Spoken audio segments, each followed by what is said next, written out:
인사하겠습니다. 사랑합니다. 축복합니다. 네. 지난 시간에는 예수님께서 잡히시고 공회에서 신문을 받으시고 대제사장이 질문을 했을 때 자신의 신분을 아주 명확하게 말씀하시는 장면을 살펴봤습니다.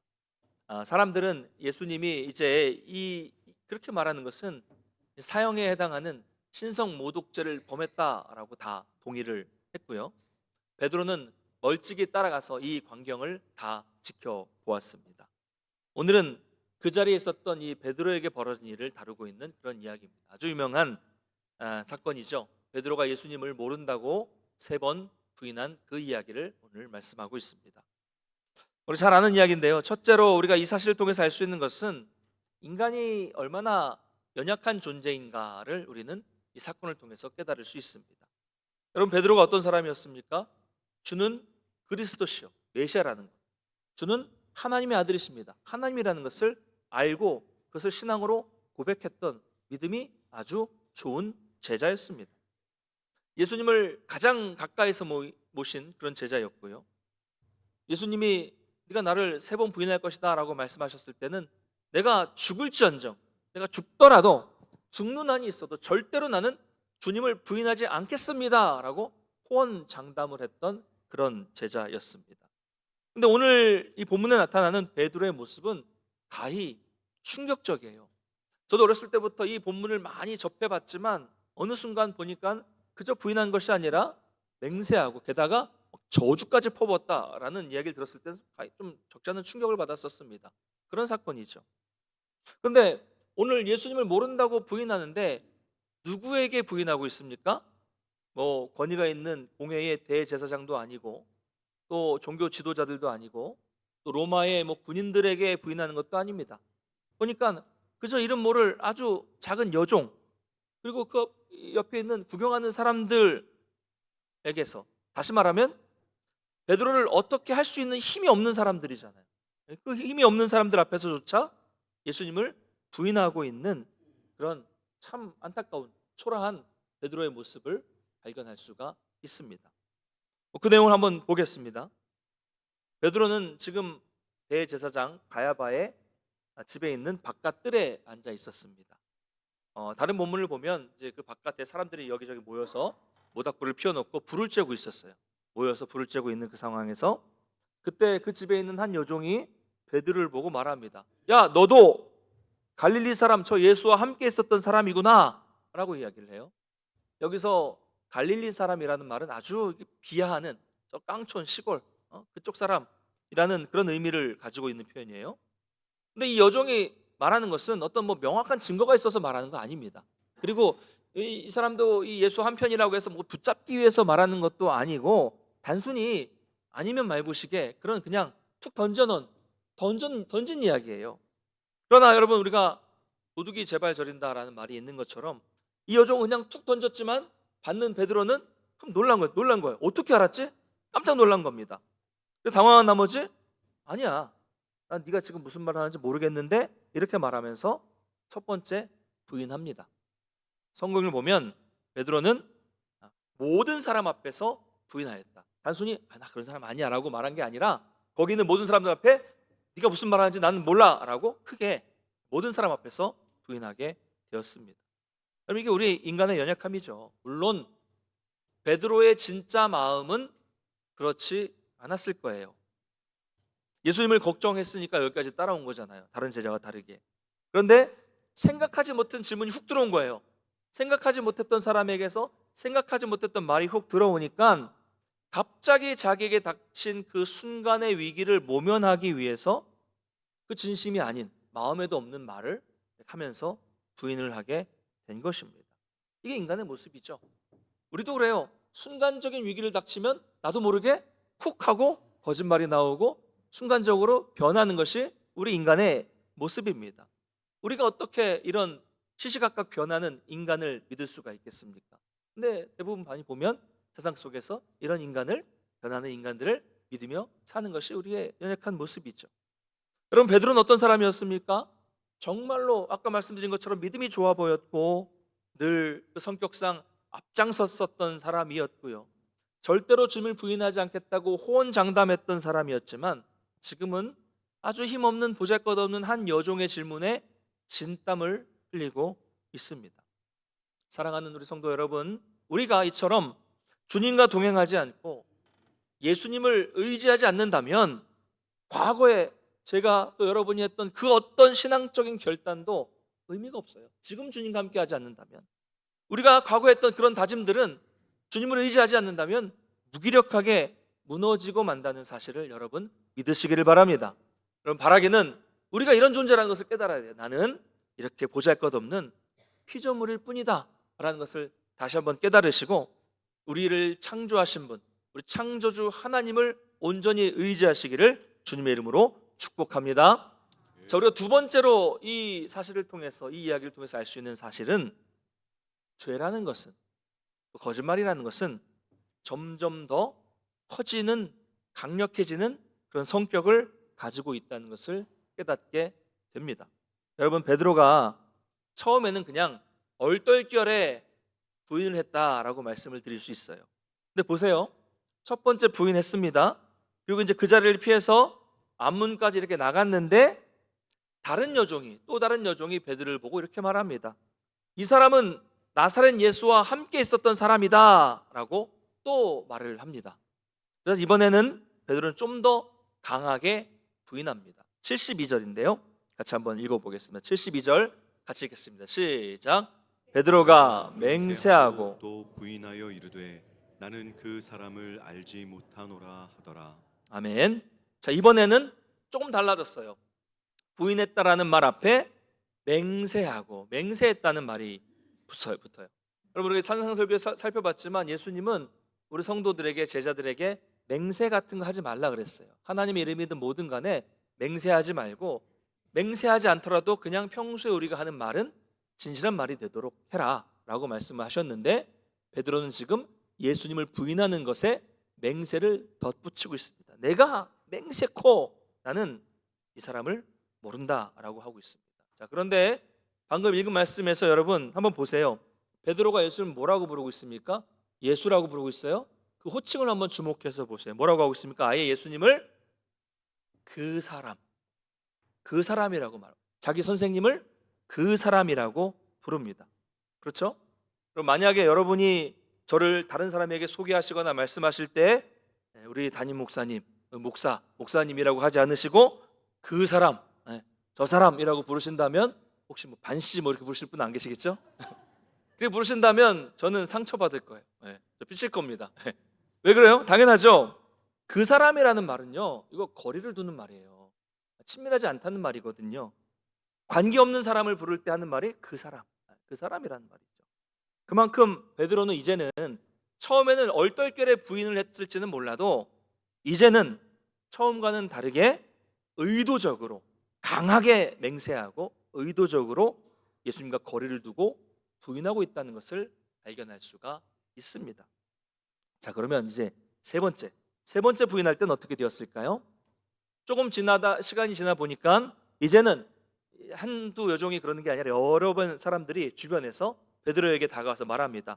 야, 너는 진짜로 그 도당이다.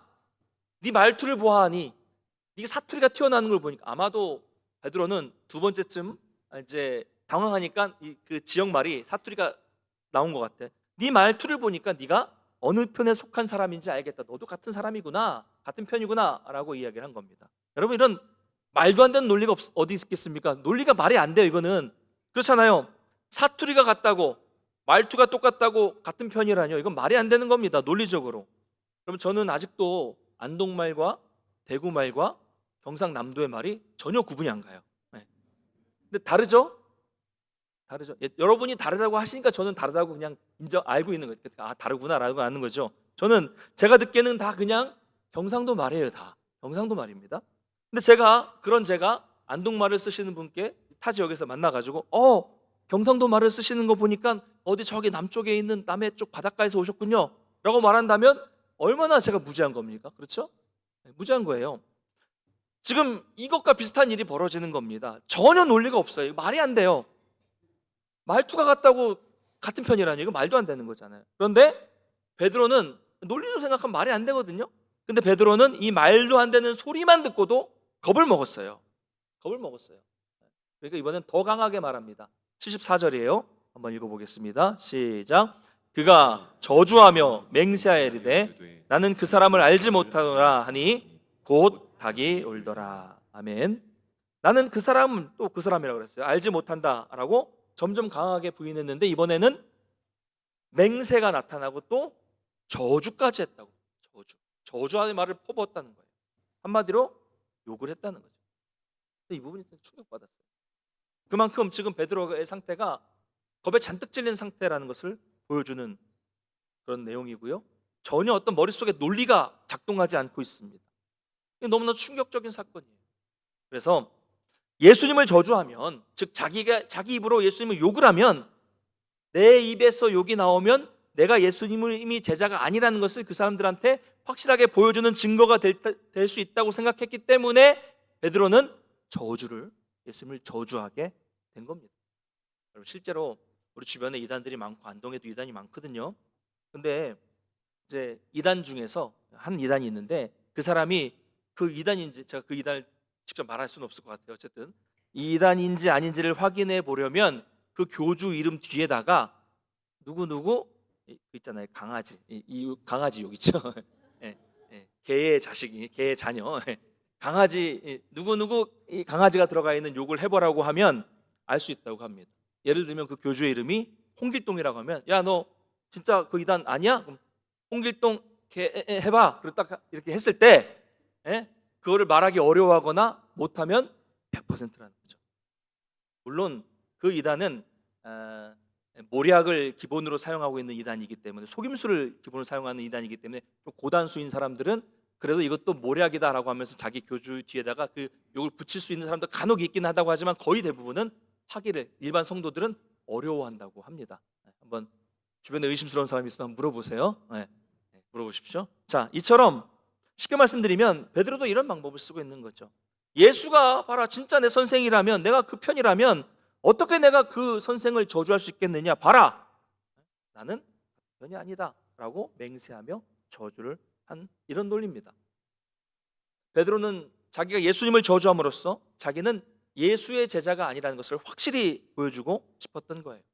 그러나 그렇게 맹세하고 저주하는 베드로의 속마음은 그렇잖아요. 얼마나 괴로웠겠어요. 겉으로는 무서워서 아니라고 말하지만 그 속으로는 얼마나 이 사랑하는 예수님을 저주하는 자기의 마음이 괴로웠겠습니까? 사랑하는 성도 여러분, 그렇습니다. 바로 이것이 거짓말, 죄가 가지고 있는 특성이에요. 우리가 처음에 죄를 지을 때요, 처음에 거짓말을 할 때는 그냥 순간적으로 베드로처럼 조금만 이거 이 정도는 되겠지라고 약간 양보하면 될 것처럼 보이지만 그렇지 않아요. 점점 죄는 더 많은 죄를 짓게 되고요, 점점 더 많은 거짓말이 필요해지고요, 눈덩이처럼 커지게 되는 것이 거짓말과 죄의 특성입니다. 처음에는 내가 조금만 양보하지 뭐, 이 정도만 타협하지라고 했지만 처음에 생각했던 조금이 아니라 나중에는 우리가 많은 것들을 잃어버리게 되고, 그래서 영적으로 깊은 침체에 나도 모르는 사이에 빠져들게 되는 것입니다. 여러분, 그러므로 우리에게 이렇게 어쩔 수 없는 상황 속에서, 당황스러운 상황 속에서 베드로처럼 죄가 들어오게 될 때, 거짓말을 하게 되는 상황이 될 때 우리는 정말 분별해야 되고 조심해야 합니다. 그렇지 않으면 점점 강력하게 다가오는 그 죄의 유혹 속에서 우리는 넘어질 수밖에 없습니다. 항상 죄에 빠지지 않도록 영적으로 깨어서 이겨낼 수 있게 되시기를 주님의 이름으로 축복합니다. 자, 이렇게 베드로는 예수님을 3번이나 부인했고요, 부인하는 것을 넘어서서 맹세하고 저주까지 했습니다. 자, 그렇게 그 마음이 너무 절망적이고 너무 괴로워서 어찌할 바를 모르는 바로 그 순간에 어디선가 닭 우는 소리가 들려옵니다. 기가 막힌 타이밍이죠. 딱 그때, 딱 좌절하고 있을 때 닭이 울어요. 이것은 두 가지 의미가 있습니다. 두 가지. 하나는요, 앞에서 예수님이 말씀하신 예언, 즉 오늘 밤 닭이 울기 전에 내가 나를 3번 부인할 것이다 라고 말씀하신 그 예언이 그대로 성취되었다는 것을 의미하는 거예요. 그러니까 닭이 운 것은, 여러분 어디서나 닭이 울 수 있겠지만 이 타이밍에 베드로에게 들려진 이 닭이 울음소리, 이것은 우연이 아니라는 것이죠. 이것은 예언의 성취라는 겁니다. 다른 하나는 하나님께서는 이 닭 울음소리를 통해서 이 절망한 베드로에게 기회를 주셨고 하나의 메시지를 주셨다는 겁니다. 여러분, 하나님은 여러 가지 환경을 다 사용하셔서 저와 여러분에게 늘 말씀을 주시는 분이심을 믿으시기를 바랍니다. 여러분, 이런 일은 지금도 일어나고 있어요. 예전인데 제가 너무 답답한 상황에서 기도원에 들어가서 하나님께 기도한 적이 있었습니다. 자주 가는 곳이 그 안성에 있는 사랑의 교회 수양관인데요. 한참을 이제 그때가 한 좀 늦은 겨울, 늦겨울, 초봄쯤이었던 것 같아요. 한참을 이렇게 기도하다가 좀 바람도 쐴 겸 이 봄 햇살을 맞으면서 산 아래에 있는 나무 의자에 앉아서 이렇게 딱 책을 읽고 있는데, 책을 읽다가 문득 앞을 딱 봤는데 그 땅 속에, 이 늦겨울 속에 땅 속에서 막 꿈틀꿈틀 움직이고 있는 그런 작은 벌레를 보게 됐어요. 작은 벌레. 순간인데 작은 벌레예요. 근데 그 순간 답답한 제 심령에 감동을 주시는 깨달음, 감동을 주시는 음성이 들려왔습니다. 그래서 저는 그 벌레를 보는 순간 주체할 수 없는 눈물을 흘리면서 책을 덮고 그 자리에 무릎 꿇고 기도를 할 수밖에 없었어요. 참 뜬금없죠.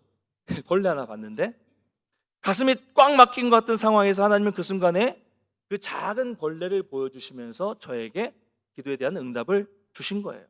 야, 내가 저 땅 속에 보일 듯 말 듯 기어다니는 그 작은 벌레도 다 하나 알고, 작은 벌레 하나도 다 알고 있고 그 벌레를 내가 친히 운행하고 있는데 내가 너를 모를까 보냐? 왜 그렇게 걱정하고 있어? 나만 믿고 따라와 라는 음성이었어요. 이런 음성, 이런 응답을 받게 된 겁니다.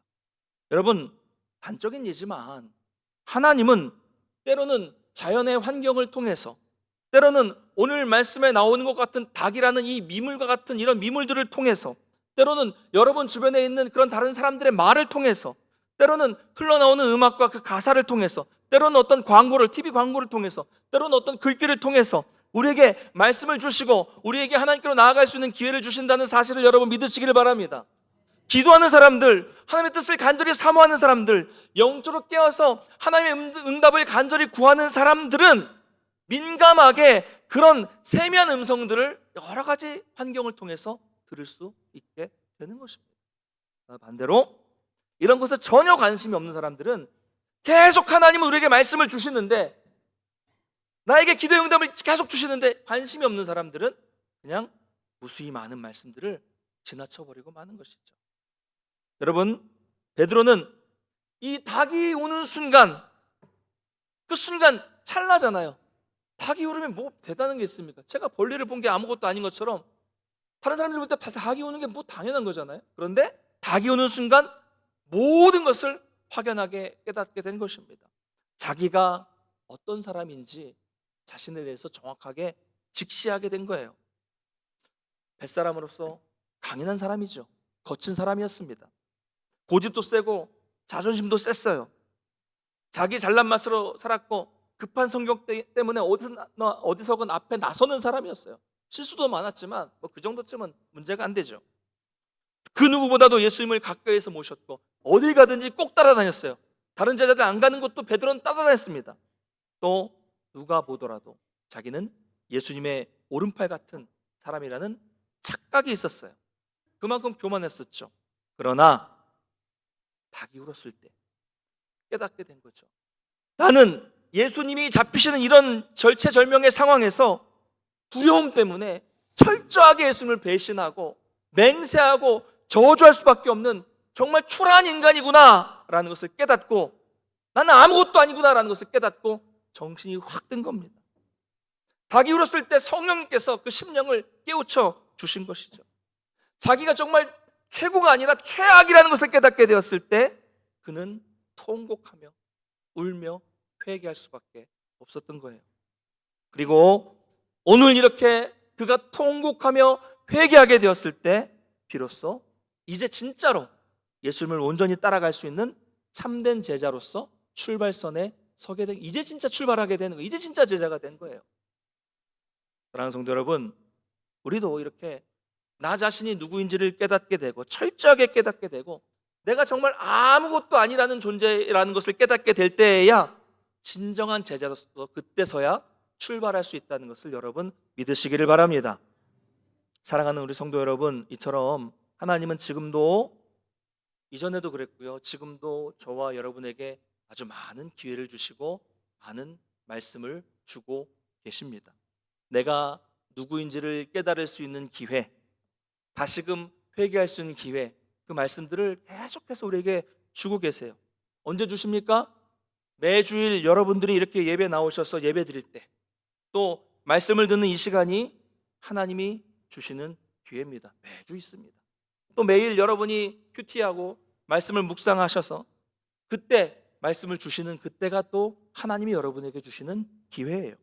또 저와 같은 목회자들이 여러분들에게 이런저런 권면, 이것도 좀 배워보고 훈련도 받아봅시다 하는 이런 권면들을 하는 것도 역시 사람이 주는 게 아니라 하나님이 여러분에게 주시는 기회예요. 큐티학교, 우리 교회에서 하는 것들, 큐티학교, 교리대학, 기도학교, 제자반 한다고 들으시라고 광고하고 이런 것들, 여러분의 귀에 들려지는 것들도 이것도 하나님이 주시는 기회예요. 그때를 붙잡으라는 거죠. 우리 학생들, 우리 청년들 수련회 간다고 매년 여름마다 겨울에 광고하면서 여러분 귀에 계속 들려주는 것도 하나님이 자꾸 오라고 불러주시는 거예요. 기회를 주시는 겁니다. 그 기회를 붙잡으라는 거죠. 특별히 여기 계신 우리 청년들, 일부에도 좀 청년들이 있었는데요, 청년부 수련회가 얼마 남지 않았습니다. 이때 청년부 광고 한번 해야죠. 그래서 여러분의 신앙을 여러분 자만하지 마시고 여러분 만족하지 마십시오. 일주일에 한 번 예배 나오는 것이, 이렇게 주일 예배를 드리는 거, 청년부 활동을 안 하고 또 다른 활동을 안 하면서 주일 예배 한 번 드리면서 신앙생활 하는 것이 신앙생활의 전부라고 여러분 착각하시면 안 됩니다. 그건 다른 성도님들도 마찬가지예요. 이 험한 세상에서 그 정도로는 우리가 참된 그리스도인으로 승리할 수 없습니다. 부족해요. 예. 여러분, 오늘 이 말씀을 하나님께서 여러분에게 주시는 말씀으로 들으시고 영적으로 긴장하시고 이런 말씀이 전해질 이 기회를 붙잡게 되시기를 간절히 소망합니다. 금요일에도 말씀드렸지만 여기 계신 많은 분들도 그럴 텐데 저도 그렇습니다. 어릴 때부터 교회를 다니면서 은혜를 언제 내가 충만히 받았을까를 곰곰이 돌이켜보면 항상 수련회였어요. 그리고 항상 말씀 사경회 같은 그런 곳에서 말씀을 깊이, 그냥 세상과 단절돼서 말씀을 깊이 들을 수 있는, 받을 수 있는 그런 상황에서 말씀이 선포되는 그런 상황이 은혜를 받고 내가 뒤집어지고 나의 모습을 깨달았을 때가 바로 그때였습니다. 참 중요한 순간들입니다. 여러분, 매주 말씀이 있고 매년 수련회가 여러분들에게 주어져 있습니다. 그런데 그거는 내일이야, 우리 어린 애들, 대학생 애들이나 다니는 거지 이러면서 그냥 무시하셨을 수도 있어요. 제가 안타까운 것은요, 정말 솔직히 말씀드리지만 제가 이제 청년 사역도 우리 많은 청년들을 하면서 많은 청년들을 만나봤지만, 여러분 솔직히 말씀드리면 이렇게 일주일에 한번 간신히 예배 드리는 것으로 지금 모습으로 여러분이 앞으로 결혼하시고 또 자녀를 낳아서 키우면 이미 다 해보신 어르신들은 잘 아시잖아요. 그게 얼마나 신앙생활에 어려운 일인가 다 아시는데, 이런 모습으로 열심히 하지 않는 모습으로 자녀를 낳고 키우게 된다면 죄송한 말씀이지만 제가 목사의 입장에서 많은 분들을 봤을 때 신앙이 지금보다 더 나아질 것이라는 기대를 하기는 어렵습니다. 지금의 모습으로는 어려워요. 정말 어려워요. 여러분, 마음을 여시고 청년부 수련회에 참석하시고요, 여러분 집에서 내 가슴을 아프게 하는 그 자녀들 한번 이런 기회에 기도하시면서 권면하셔서 보내주십시오. 우리 목사님이 좀 부담을 드려야 될 것 같아요. 말씀을 아주 잘 준비하고 계시죠? 계실 겁니다. 여러분, 다른 분들도 마찬가지입니다. 여러분들이 세상에서 공부를 위해서, 또 여러분의 삶의 여가를 위해서, 또 국내와 해외로 여행을 가시고, 또 여기저기 캠핑 놀러 다니시고, 또 친구들과 노는 그 시간에 비해서 과연 하나님을 위한 시간은 거기에 비해서 얼마나 쓰고 있는가, 내가 하나님을 알아가기 위해서 얼마나 노력하고 있는가 한번 비교를 해보십시오. 다른 분들도 마찬가지예요. 이런 기회를 붙잡으시고 계속 이런 기회를 만들어야 되잖아요. 참여해야 은혜를 받죠. 말씀을 들어야 은혜를 받잖아요. 그래서 회개하고 돌이킬 수 있지 않겠습니까? 여러분, 오늘 이 말씀이 여러분에게 주시는 하나의 기회가 되어서 하나님을 더 알아가도록 노력하게 되시기를 간절히 소망하면서 또 담임 목사로서 정말 권면을 드립니다. 그리고 또 우리 모든 성도님들은 이제 제가 이제 이 8월달, 9월달 통해서 좀 이렇게 하나의 또 마음을 먹었는데요. 특별히 9월에 있을 이 말씀 사경회를 위해서 정말 간절히 기도해 주시고요. 우리 중보기도팀에서도 기도해 주시고 또 기대하시면서 마음의 준비를 한번 하시기를 바랍니다. 일정이 있으신 분도 한번 조정하시고요. 그래서 저는 이제 이 말씀을 준비하면서 결단을 했지만 오늘부터 우리 성도님들에게 말씀이 깊이 심겨지기를 더 간절히 기도할 거고요. 특별히 우리 교회 안에 있는 이 청장년 젊은 세대들, 지금 우리 어르신들에 비해서 20대, 30대, 40대가 정말 어렵습니다 지금. 그래서 이 청장년 젊은 세대 가운데 말씀을 통한 영적인 부흥이 임하기를 이제부터 정말 간절히 기도할 거예요. 제가 여러분 앞에 선언이라고 그렇지만 약속을 드립니다. 그래서 일주일에 한 번 하루 정도 혹은 뭐 하루에 한 끼 정도 이렇게 금식하면서 계속 8월, 9월 이제 올해 계속 이렇게 기도를 할 거예요. 왜요? 이대로 안 돼요. 우리 안 돼요. 여러분 만족할지 모르겠지만 저는 만족할 수 없습니다. 안 됩니다. 이 정도 가지고 우리 신앙 이 정도면 안 됩니다. 이 험한 세상 속에서 우리가 이 정도 신앙 가지고 안 돼요. 이렇게 하나님께서 특별한 시기에 기회를 주실 때 깨닫게 되시고 그 기회를 붙잡게 되시기를 간절히 소망합니다. 또 여기 계신 우리 부모님들께 부탁을 드릴게요. 우리 자녀들이 베드로처럼 이런 기회가 주어졌을 때 정말 통곡할 수 있도록, 지금 신앙에서 멀어진 자녀들이 돌아올 수 있도록 더 기도하시겠지만 더 기도하시고 더 노력하셔야 됩니다. 어떤 분은 그럽니다. 목사님, 오래됐는데 말해봐야 이놈들 말해봐야 싸움만 나요. 뭐 그럴 수 있어요. 그럴 수 있습니다. 저도 지금 목사고 어렸을 때부터 신앙생활 했지만 저도 청년 때 엄청 도망가려고 그랬어요. 고등학교 때까지 부모님 밑에서 같이 신앙생활 하다가 청년 돼서 이제 내 세상이다, 자유다.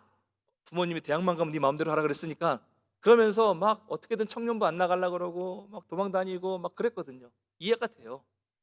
이 장로 아들, 권사 아들이라는 게 부담이 돼서 막 도망 다녔어요. 그래서 지금 생각하면 후회스러워요. 청년부 활동도 좀 더 열심히 할 걸, 같이 신앙생활 열심히 할 걸, 같이 신앙수련회도 많이 다닐 걸 하는 생각이 있었지만 후회가 됩니다. 그럴 때 부모님 뭐라고 하면 막 밑에서 막 승질이 일어나는 거예요. 마음대로 하면서 왜 마음대로 하라 그래놓고서 왜 또 날 잡으려고 그러냐고 막 화를 내고 막 그랬거든요. 이해가 됩니다. 그런데 여러분, 부모된 입장에서, 여러분이 신앙을 가지고 있는 부모된 입장에서 그렇다고 해서 마냥 그 자녀들을 포기하고 내버려 둘 수는 없지 않겠습니까? 여러분, 자녀와 싸우는 것이 두렵다고 또 마음이 상하는 것이 두렵다고 포기하면 안 됩니다. 때로는 이런 이야기를 하면서 말싸움이 되고 감정이 상할 수 있습니다. 그래서 이미 포기하신 분들 계시겠지만 한번 생각해 보세요. 과연 여러분의 이 자녀들의 신앙을 위해서 정말로 1대1로 진지하게 이 고민하면서 대화를 해본 적이 과연 언제였는가? 이미 오래전에 포기하지 않았는가를 한번 좀 돌아보셨으면 좋겠고요. 여러분 기도하시면서, 저도 함께 기도할 테니까요, 여러분 자녀들에게 부모로서 신앙적으로 하실 말씀은 하셔야 합니다. 여러분, 가룟 유다와 베드로의 차이점이 무엇인지 아십니까? 가룟 유다에게도 무수한 기회가 있었지만 유다는 그 기회를 붙잡지 못했습니다. 그러나 베드로는 단 한 번의 기회를 붙잡았어요. 예수님은 계속해서 우리가 앞에서 살펴봤지만 유다의 양심을 건드리셨습니다. 어떻게든 돌이키기를 원하셨어요. 최후의 만찬 자리에서 너희 중에 한 사람이 나를 팔리라 라고 말씀하셨을 때 유다의 양심이 찔리지 않았겠습니까? 어떻게 알았지? 찔렸겠죠. 또 나와 함께 그릇에 손을 넣는 그 사람이 나를 팔 것이다 라고 말씀하셨을 때도 찔렸겠죠. 또 그 사람은 차라리 태어나지 않았으면 좋았을 뻔했다 라고도 말씀을 하셨어요. 몇 번의 기회를 주셨습니다. 그 말씀을 마치니까 또 뻔뻔하게 유다가 그래요. 라삐요, 나는 아니죠. 나는 아닐 겁니다. 나는 아니죠 라고 얘기했을 때 예수님은 유다에게 내가 말하였다 라고 직접적으로 말씀하셨어요. 정말 여러 번의 기회를 주셨습니다. 그러나 유다는 끝내 돌이킬 기회를 놓쳤어요. 끝까지 예수님의 말씀을 무시하다가 거부하다가 결국 비참한 최후를 맞이했습니다. 근데 베드로는요, 단 한 번 닭이 울었을 때 예수님이 하셨던 말씀을 기억해내면서 그 한 번으로 통곡하면서 회개했습니다. 여러분, 이 차이예요. 여러분, 오늘 말씀이 우리 모두에게 주시는 하나님의 기회가 되어서 가룟 유다처럼 이 기회를 주실 때 무시하지 마시고 베드로처럼 기회를 붙잡게 되시기를 간절히 소망합니다. 또한 여러분의 자녀들이 어떤 상황에 있든 가운데 어떤 상황 가운데 있을지라도 이런 기회를 경험할 수 있게 되고 이런 기회를 통해서 이런 기회가 주어질 때 통곡하며 회개하며 돌아오게 될 수 있게 되시기를 간절히 소망합니다. 말씀을 맺겠습니다. 사랑하는 성도 여러분, 베드로는 철저하게 실패했습니다. 그러나 주님은 베드로를 포기하지 않으시고 끝까지 베드로를 긍휼히 여겨 주셨습니다. 그래서 저 가장 밑바닥으로 떨어진 베드로에게 주님은 다시 기회를 주셨고 베드로는 그때 자신의 모습을 철저하게 인식하고 회개하며 통곡했습니다. 그리고 그때부터 제자가 되어 나중에 초대교회의 이 실패자가 중요한 역할을 감당하는 사도가 되었습니다. 여러분, 베드로의 이런 즉각적인 회개를 본받게 되시기를 원합니다. 여러분, 하나님은 제가 여러분이 실패해도 포기하지 않으세요. 내가 주님과 멀어져서 난 너무 멀어졌다, 나 이제 안 될 것 같아, 나는 이제 안 돼, 더 이상 안 돼 라고 생각하는 그 순간에도 하나님은 포기하지 않으시고 우리를 잡아서 일으켜 세워주신다는 것을 여러분 믿으시길 바랍니다. 그때마다 언제든지 하나님은 계속해서 여러분들에게, 우리에게 여러 방법으로 말씀을 주시고 여러 방법으로 기회를 주십니다. 여러분, 하나님께서 우리에게 말씀을 주실 때, 하나님께서 여러 가지 방편으로 기회를 주실 때 우리의 연약함과 죄를 깨닫고 이렇게 고백하게 되시기를 원합니다. 주님, 저는 베드로처럼 제가 잘난 줄 알았어요. 제가 제 멋대로 살았습니다. 그러나 이제 제가 엉망이라는 것을 깨달았습니다. 저는 너무 교만했어요. 저는 말씀대로 살지 못했고 기도하라는 명령도 무시했고 제 옳은 대로 살아왔습니다. 저를 불쌍히 여겨주시옵소서. 저와 주님이 함께 하시지 않으면 저는 죽습니다. 저를 고쳐주시고 저와 함께 주시옵소서. 할렐루야. 가슴을 치며 울고 통곡하고 회개할 수 있는 저와 여러분이 되시길 간절히 축원합니다. 여러분, 그런 분들에게는 놀라운 은혜가 임하게 될 것입니다. 이전에 경험하지 못했던 변화가 반드시 생겨납니다. 그래서 여러분, 베드로처럼 이제 다시 새롭게 제자로, 참된 제자로 서시고 참된 제자로 살아가시기를 주님의 이름으로 간절히 축원합니다. 다 같이 자리에 서셔서